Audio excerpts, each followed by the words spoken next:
So welcome back again. So for this video, magmukbang po tayo ng pusit na sinugba. At saka meron itong tinulang manok, yan o Bisaya. At saka last one is itong ginamos. Wow, ang paborito kong ginamos. Yan guys, so mag-pray muna tayo.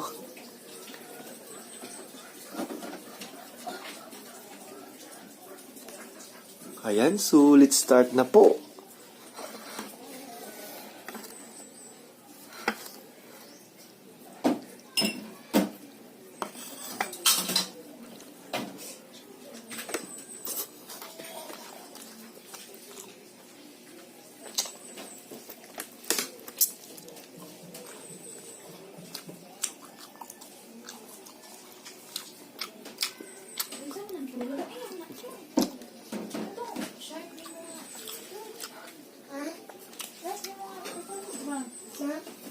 Shark na karsunis.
Yan.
So ayan guys, tapos na po akong magmukbang, no. Yan. So for more videos, please subscribe and follow me on Facebook page. So ayan guys, maraming salamat po. Thank you for watching at saka ayan, ingat po kayo palagi. Keep safe always po. Bye-bye. Thank you po talaga sa walang sawang sumuporta kay Tips Mio. Keep safe always po and God bless. Thank you po sa panonood. Paalam. Maraming salamat po. Ingat.